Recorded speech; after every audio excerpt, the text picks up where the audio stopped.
Digas um Conto apresenta O Homem Mais Rico da Babilônia, de George S. Clason, publicado em 1926. Capítulo 2 O Homem Mais Rico da Babilônia. Era uma vez, na antiga Babilônia, um homem muito rico chamado Arcade, conhecido em toda a parte devido a uma imensa riqueza. Tornara-se igualmente famoso pela liberdade, mostrava-se generoso com os mais necessitados e com a família, sendo um homem prodígio em suas próprias despesas. Entretanto, a cada dia sua riqueza crescia mais rapidamente que podia gastá-la. Certa vez, alguns amigos da juventude foram até ele dizendo-lhe: "Você, Arcade, é mais venturoso do que nós.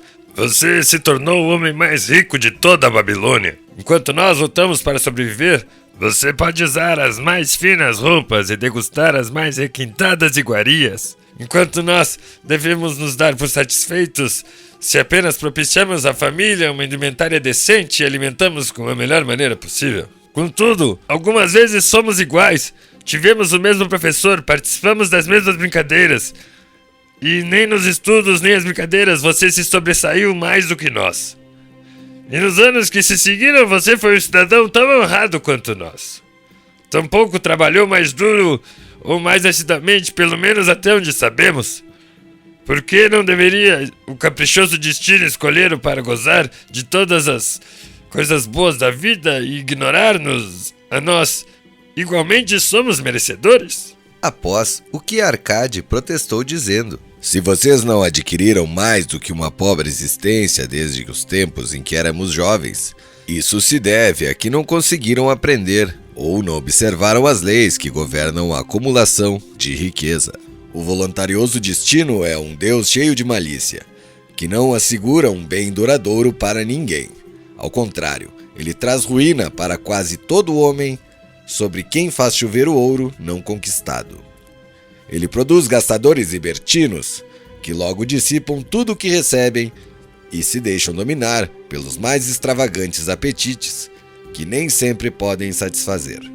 Outros ainda, a quem este caprichoso Deus favorece, tornavam-se avarentos e entesouram suas riquezas, temendo despender o que têm por saberem quem são capazes de repô-lo. São, além disso, assediados pelo medo de roubo e acabam construindo para si mesmo uma vida de necessidades e secreta tristeza.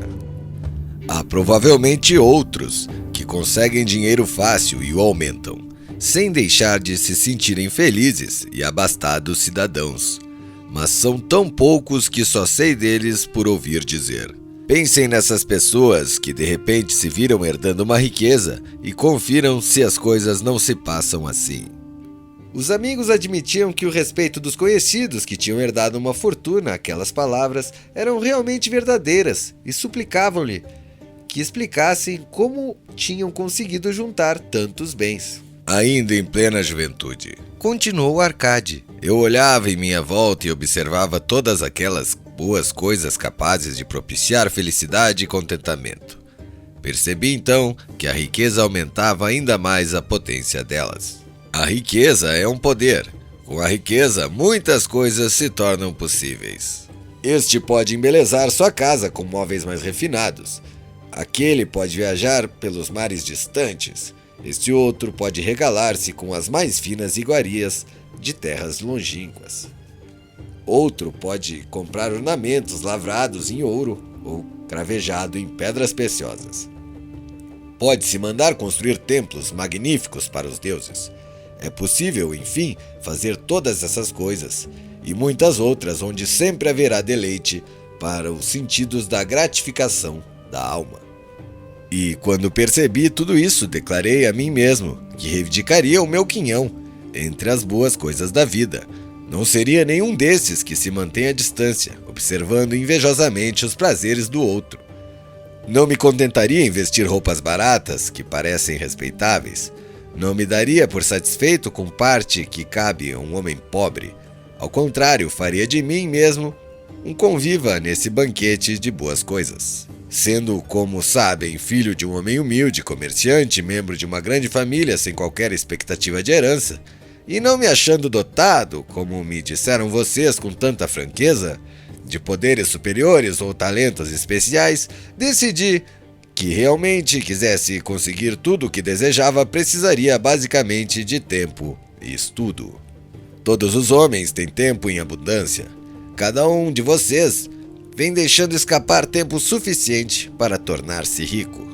E ainda, como admitem, não tem nada para apresentar senão suas boas famílias, de que, aliás, podem com justiça orgulhar-se. Quanto ao estudo, nosso sábio professor não nos ensinou que o aprendizado consistia em 2 tipos. O primeiro cuidando das coisas que aprenderíamos e sabíamos, e o outro baseando-se na prática, que nos ajudaria a encontrar aquilo que não conhecemos. Assim, resolvi que iria investigar como alguém consegue acumular riqueza e, quando descobrisse, tornar tal coisa minha própria tarefa e realizá-la bem. Pois não é justo que devemos gozar enquanto permanecemos sobre a luz do sol, compensando os sofrimentos que teremos que enfrentar quando partirmos para a escuridão do mundo do espírito. Empreguei-me como escriba na sala de registros e todos os dias trabalhei horas, sem conta sobre tabuinhas de argila. Semana após semana, mês após mês, dei um duro danado, sem que meus vencimentos dessem mostras de crescer. Comida, roupas, compromissos para com os deuses, além de outras coisas de que já não consigo lembrar-me, consumiam-me tudo o que eu ganhava, mas minha determinação continuou de pé. Um dia, Algamish, um homem que me empresta dinheiro, veio até a administração da cidade e solicitou uma cópia da 9ª lei, dizendo-me: "Preciso disso em 2 dias. Se me entregar as cópias no prazo, pode contar com 2 moedas de cobre pelo serviço." Trabalhei arduamente, mas o texto da lei era muito comprido e quando Algamish voltou, eu ainda não tinha terminado a transcrição. Ele ficou uma fera e teria me dado uma boa surra se eu fosse seu escravo. Sabendo, porém, que não me era permitido agredir-me no prédio da administração, não senti qualquer medo e disse-lhe: "Algamish, você é um homem realmente rico. Diga-me como posso também tornar-me rico, e prometo-lhe que passarei a noite em claro entalhando as tabuinhas. Assim que o sol nascer, estarão prontas." Ele sorriu e respondeu-me: "Você é um belo tratante, mas vamos considerar isto uma transação." Gravei durante toda a noite, embora minhas costas doessem e o cheiro de óleo queimado do candeeiro fizesse minha cabeça latejar, pronto para deixar os meus olhos em frangalhos. Mas quando ele voltou, em plena alvorada, as tabuinhas estavam prontas. "Agora", disse-lhe, "cumpra sua promessa." "Você fez a sua parte da transação, meu filho", disse-me ele com benevolência, "e estou pronto para fazer a minha. Vou falar-lhe das coisas que deseja saber, pois estou envelhecendo e chegando à idade de que já não consegue segurar a língua. E quando a juventude busca um conselho dos mais velhos, ela recebe a sabedoria dos anos. Muito frequentemente, porém, a juventude pensa que o idoso detém é apenas a experiência dos dias que se foram e por isso não aproveita. Lembre-se de que o sol brilha hoje, é o sol que brilhou quando seu pai nasceu, e que continuará brilhando quando o seu último neto estiver passando para os olhos dos mortos. Os pensamentos da juventude são luzes resplandecentes que brilham como meteoros que muitas vezes tornam-se o céu reluzente. Mas a experiência dos mais velhos assemelha-se às estrelas fixas. Sem mudar de lugar, auxiliam o marinheiro a orientar o seu curso. Guarde bem minhas palavras, pois do contrário deixará de assimilar a verdade que lhe contarei e pensará ter sido em vão todo o trabalho que teve durante esta noite." Então ele me olhou com perspicácia por baixo das peludas sobrancelhas e disse num tom lento e enérgico: "Achei o caminho para a riqueza quando decidi que conservaria comigo uma parte de tudo que eu ganhasse, e assim fará você." E continuou me olhando com uma insistência que parecia ir ao fundo de minha alma. Mas não disse mais nada. É tudo? Perguntei. Foi o suficiente para transformar o coração de um pastor de ovelhas no coração de um emprestador de dinheiro? Replicou ele. Mas tudo isso que ganho não vem para o meu bolso? Nada mais falso. Você não paga pelas roupas e pelas sandálias que usa.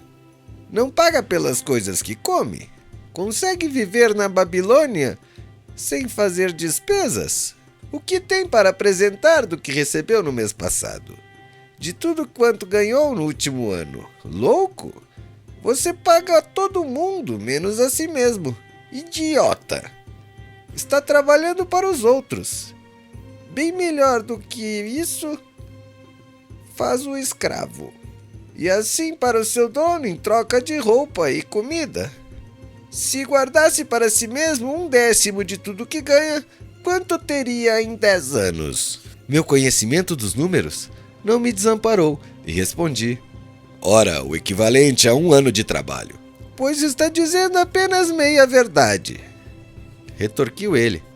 Cada moeda de ouro que economizar é um escravo que pode trabalhar para você. Cada cobre que essa moeda produzir torna-se um filho apto a levantar mais fundos. Se quiser tornar-se rico, então tudo que você economizar deve ser utilizado, no sentido de proporcionar-lhe toda a abundância por que anseia. Você pensa que estou ludibriando por sua longa noite de trabalho? Mas em minhas palavras há uma fortuna se for suficientemente inteligente para perceber a verdade que acabo de pôr em suas mãos. Uma parte de tudo que ganha pertence exclusivamente a você. No mínimo 1/10, mesmo nas ocasiões que tiver recebido pouco dinheiro. Por mais, de acordo com o que você produzir, pague a si mesmo primeiro. Não compre ao fazedor de roupas, ao fazedor de sandálias, mais que possa pagar com o restante, devendo ainda separar o bastante para se alimentar e ajudar o próximo, impor os dias às obrigações com os deuses. A riqueza, como uma árvore, cresce a partir de uma simples semente. A primeira moeda de cobre que economizar será a semente para a qual sua árvore de riqueza crescerá. Quanto mais cedo plantá-la, mais cedo a árvore crescerá. E quanto mais fielmente alimentar e regar essa árvore, com economias constantes, logo chegará o dia em que poderá abrigar-se em pleno contentamento embaixo de sua sombra. Tendo dito isso, pegou suas tabuinhas e foi embora. Pensei muito a respeito do que ele me dissera e suas palavras me pareceram razoáveis. Assim decidi fazer a experiência. Sempre que recebia um pagamento, tirava e guardava 1 em 10 moedas de cobre. E estranho como possa parecer, não fiquei mais desprovido de fundos do que antes. Percebi uma pequena diferença quando comecei a me arranjar sem isso. Mais frequentemente me via tentado, à medida que a minha reserva crescia, a utilizá-la para adquirir boas coisas e que os mercadores ofereciam, objetos trazidos por camelos e navios de terras dos fenícios. Prudentemente, porém, consegui refrear o impulso. 12 meses se tinham passado quando Algmish voltou-me a procurar, dizendo-me: Então, meu filho, pagou a si mesmo? Não menos que 1/10 sobre tudo quanto ganhou no ano passado? Respondi todo orgulhoso. Sem dúvida, mestre, foi exatamente o que fiz. Ótimo! Comentou, abrindo um largo sorriso para mim. E o que fez com essa reserva? Entreguei a Asmur, o olheiro, que me disse estar viajando pelos mares distantes e que um tiro compraria para mim joias valiosíssimas, só encontradas na Fenícia. Quando voltar, poderemos vendê-las a preço bem mais alto e dividiremos os lucros. Bem, os loucos precisam mesmo aprender, rosnou ele. Mas por que confiar nos conhecimentos de um olheiro sobre joias? Você procuraria um padeiro para colher informações sobre as estrelas? Não. Por minha túnica, iria um astrólogo.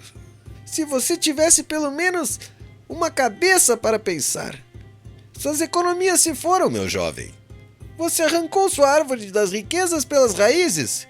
Contudo, plante outra. Tente novamente, e da próxima vez que precisar de conselhos sobre joias, corra até um ourives. Se quiser conhecer a fundo as ovelhas, procure o pastor que cuide delas. O conselho é uma coisa que se dá de graça, mas se deve guardar consigo apenas o que lhe parece valioso. Aquele que aceita conselhos sobre suas economias de pessoas inexperientes em tais matérias pagará com essas mesmas economias para provar a falsidade da opinião dos outros. Dizendo isso, Algamish partiu. E aconteceu realmente como ele tinha previsto, pois os fenícios são salafrários e venderam a Asmur pedaços de vidros, sem o valor que pareciam pedras preciosas. Mas, segundo as palavras de Algamish, voltei a economizar, mesmo porque já tinha formado o hábito. E isso não constituíra para mim nenhuma dificuldade. Mais uma vez, 12 meses depois, Algamish apareceu na sala dos escribas e dirigiu-se a mim.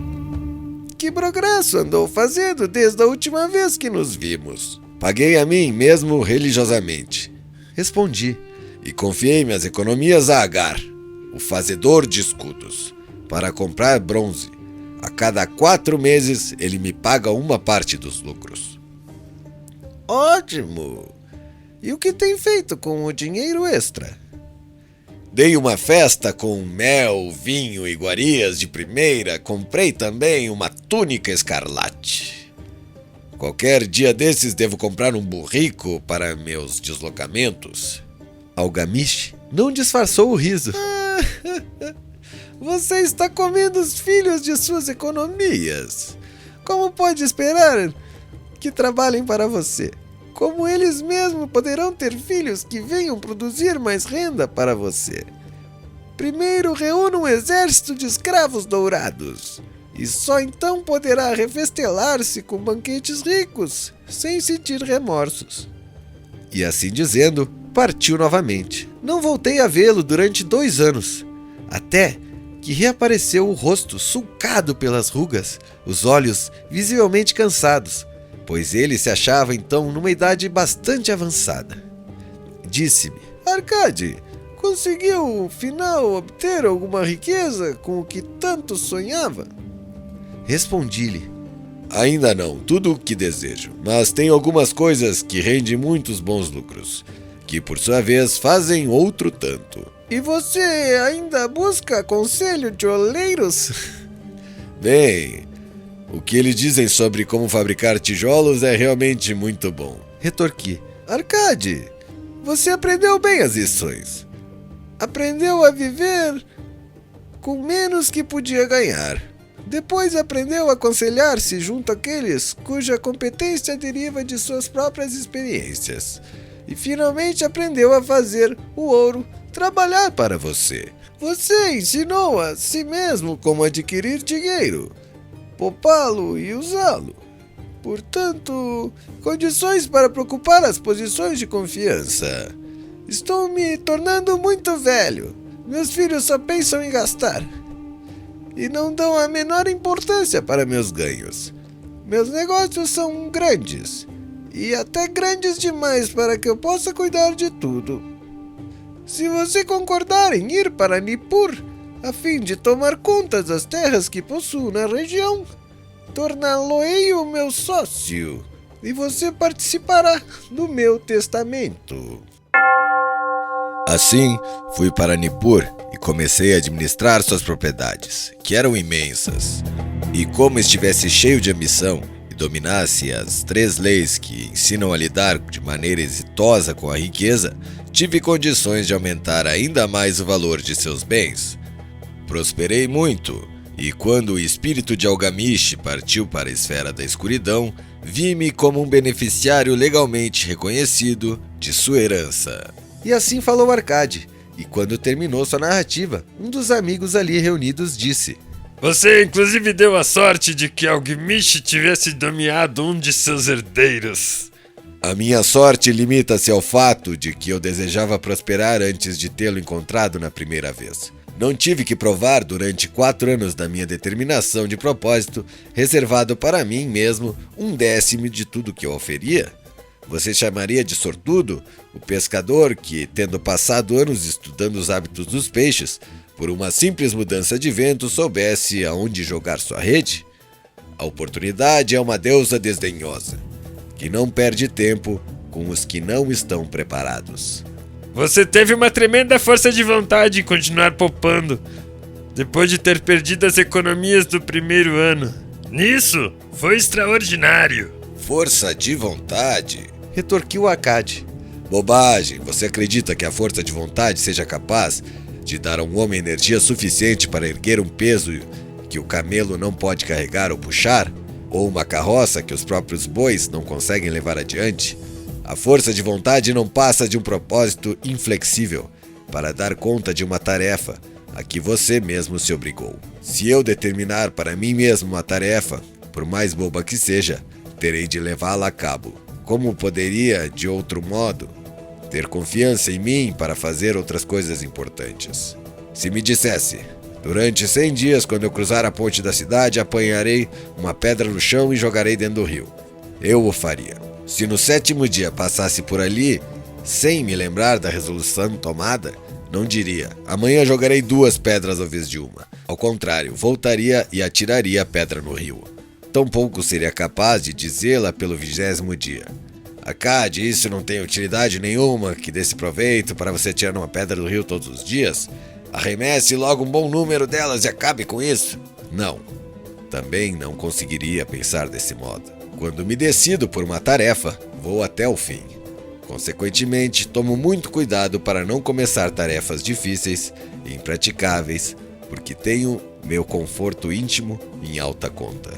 Se o que diz é verdadeiro, aparteou um terceiro interlocutor. E parece, como afirmou, razoável.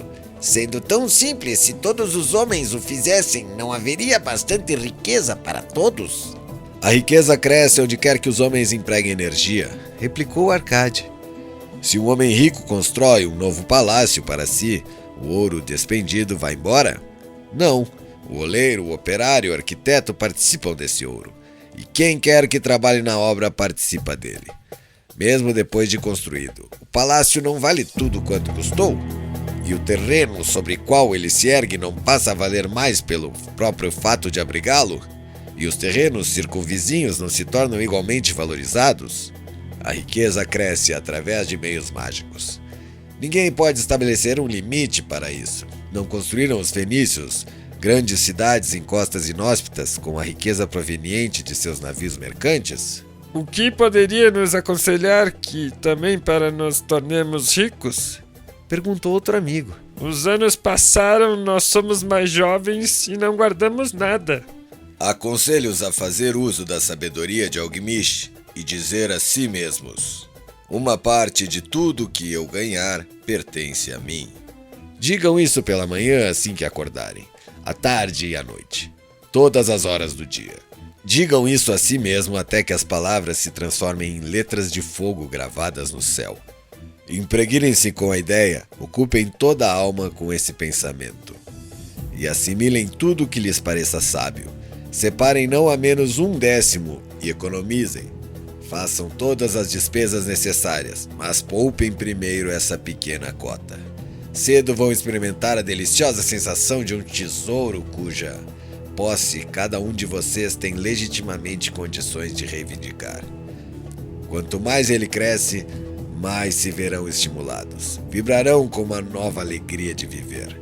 Encararão a possibilidade de maiores esforços para ganharem mais, pois não estarão reservando sobre os lucros maiores a mesma porcentagem. Aprendam, portanto, a fazer com que esse tesouro trabalhe para vocês. Tornem-no seu escravo. Façam filhos deles e os filhos dos filhos trabalhem para você. Assegurem-se uma renda para o futuro. Olhem para os mais idosos e não esqueçam que um dia virá em que também vocês estarão velhos. Por isso, invistam seu tesouro com toda a cautela do mundo. Taxas usurárias de retorno são sereias enganosas, que cantam naturalmente, mas para lançar o incauto contra as rochas do desperdício e do remorso. Providenciem para que suas famílias não desejem que os deuses os chamem para o reino deles. É sempre possível garantir tal proteção com pequenos pagamentos e intervalos regulares. Por isso, o homem previdente não perde tempo, esperando que apareça uma grande soma a fim de utilizá-la em tão prudente propósito. Busquem conselhos dos homens sábios. Procurem informar-se com pessoas cujo trabalho cotidiano é o manuseio de dinheiro. Deixem que elas os protejam de erros como os que eu mesmo cometi ao entregar minhas economias a Asmur, o oleiro. O retorno pequeno é certo, é uma coisa mais indesejável que o risco. Aproveitem a vida enquanto estiverem aqui. Não exagerem nem tentem economizar demais. Se 1/10 de tudo que ganharem é o que vocês podem confortavelmente poupar, contenham-se com essa porção. Por outro lado, vivam de acordo com as suas rendas e não sejam solvinas nem temerosos ao gastar. A vida é boa e rica, com coisas que valem a pena e causem prazer. Seus amigos agradeceram-lhe aquelas palavras e se foram. Alguns mantiveram-se em silêncio, pois não tinham imaginação e nem podiam entender. Outros mostraram-se sarcásticos, porque pensavam que um homem tão rico deveria compartilhar suas fortunas com velhos amigos menos afortunados. Um terceiro grupo, entretanto, parecia ter nos olhos uma nova luz. Perceberam que Algmish tinha voltado regularmente à sala dos escribas, porque estava observando um homem que, por seus próprios esforços, saía da escuridão para a luz. Quando esse homem achou a luz, um lugar esperava por ele.